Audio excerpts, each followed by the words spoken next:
Quelles sont les différences entre les hybrides rechargeables et les hybrides à autonomie prolongée? Quel est le fondement technologique de chacun? Le grand public devrait-il envisager les modèles hybrides lors de l'achat d'une voiture? Aujourd'hui, nous allons tout expliquer en détail.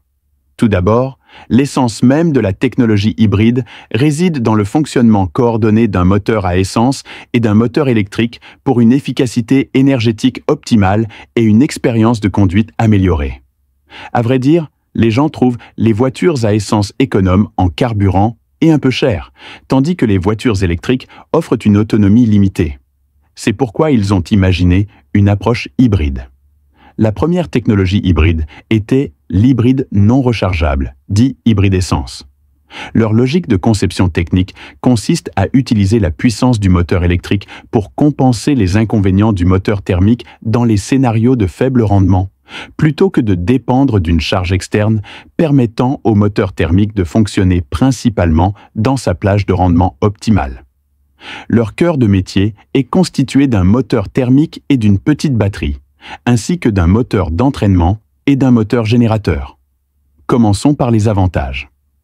À basse vitesse et dans des conditions de circulation rapide, le moteur thermique peut être coupé, permettant au moteur électrique d'entraîner les roues et d'éviter ainsi un ralenti inefficace. La consommation de carburant est ainsi inférieure de 30 à 50% à celle des hybrides essence dans les embouteillages. À vitesse modérée, une partie de la puissance du moteur thermique est transmise directement aux roues, tandis que l'autre partie sert à produire de l'électricité stockée dans la batterie.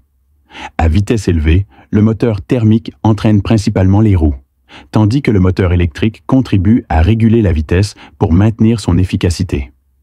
À l'accélération, le moteur thermique entraîne le moteur électrique, transférant simultanément la puissance aux roues pour une meilleure réactivité.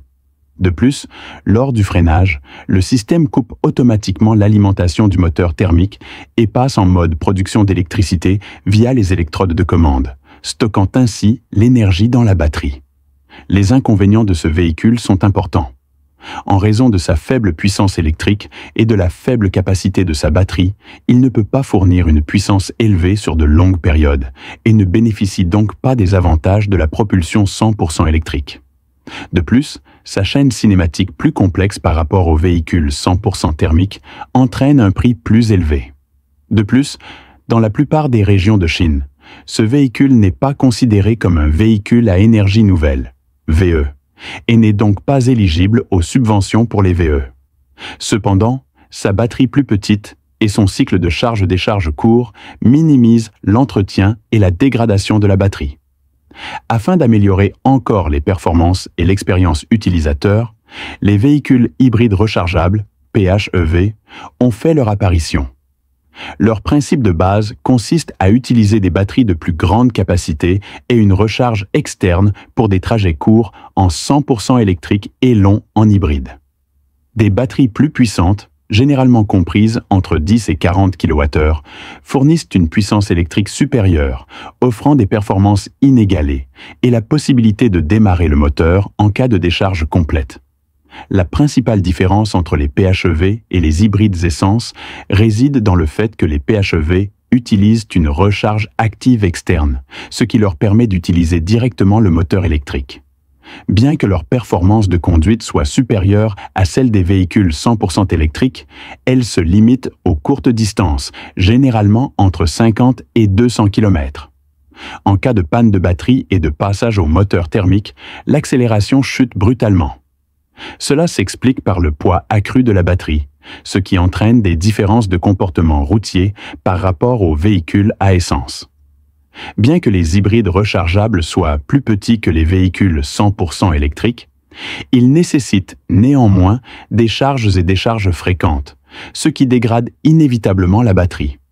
Si la batterie se détériore en dessous de 50%, le coût de remplacement représente environ 10 à 20% de la valeur du véhicule, dépassant largement le coût de la batterie plus petite des véhicules hybrides.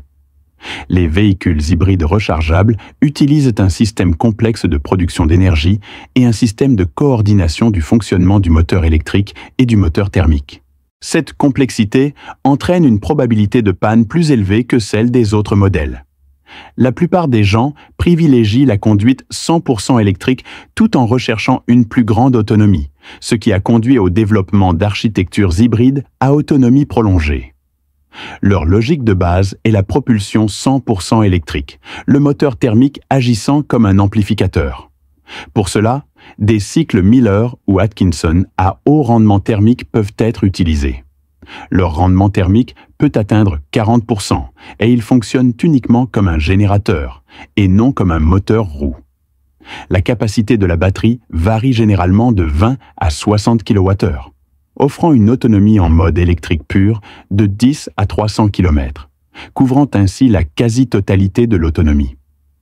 Lorsque la batterie est déchargée, le moteur thermique commence à générer une puissance supplémentaire, offrant une expérience de conduite plus proche de celle d'un véhicule électrique pur, que ce soit sur de courtes ou de longues distances. Certains affirment que l'architecture à autonomie prolongée offre la barrière technique la plus faible à l'entrée parmi les véhicules hybrides. C'est indéniable, mais cette conception simple réduit également les taux de panne et les coûts de maintenance par rapport aux hybrides rechargeables. Cependant, lors de conduites à forte charge, comme les longs trajets sur autoroute ou les montées, en raison de la nécessité d'une puissance élevée et soutenue, si la puissance du moteur thermique est insuffisante, la production d'électricité ne suivra pas la consommation, ce qui entraînera un épuisement rapide de la batterie et une chute significative de la puissance. En cas de panne de batterie, le moteur thermique n'entraîne pas directement les roues, mais convertit l'énergie électrique pour alimenter le véhicule. Le rendement de conversion énergétique de ce procédé est d'environ 30 à 36%, contre environ 35 à 40% pour les moteurs à entraînement direct.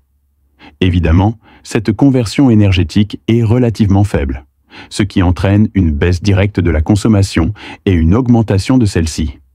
En général, les véhicules hybrides, avec leurs batteries plus petites et leurs moteurs auxiliaires, légers, ne nécessitent pas de recharge externe. Pour les conducteurs qui privilégient les véhicules à essence mais recherchent la sobriété et ne disposent pas de bornes de recharge pratiques, ils constituent sans aucun doute un meilleur choix. Cependant, les véhicules hybrides rechargeables et hybrides requièrent une recharge externe et utilisent des modes de charge et de décharge rapides, ce qui entraîne inévitablement une dégradation de la batterie. De plus, comme ils ne sont pas entièrement électriques, il y a des pertes de conversion énergétique. En raison de la taille plus importante des batteries et des moteurs, leurs structures de carrosserie sont généralement plus imposantes, ce qui les rend plus adaptés aux véhicules à combustion interne. En raison de la complexité de la structure de charge, le coût et le prix sont également plus élevés. Cependant, une carrosserie plus grande offre certains avantages en termes d'espace et de confort. Le choix dépend de votre situation de conduite. À ma place, que choisiriez-vous? Alors, pour plus d'actualités automobiles, restez connectés et n'oubliez pas de vous abonner à notre chaîne Automobile. À bientôt. Prenez soin de vous.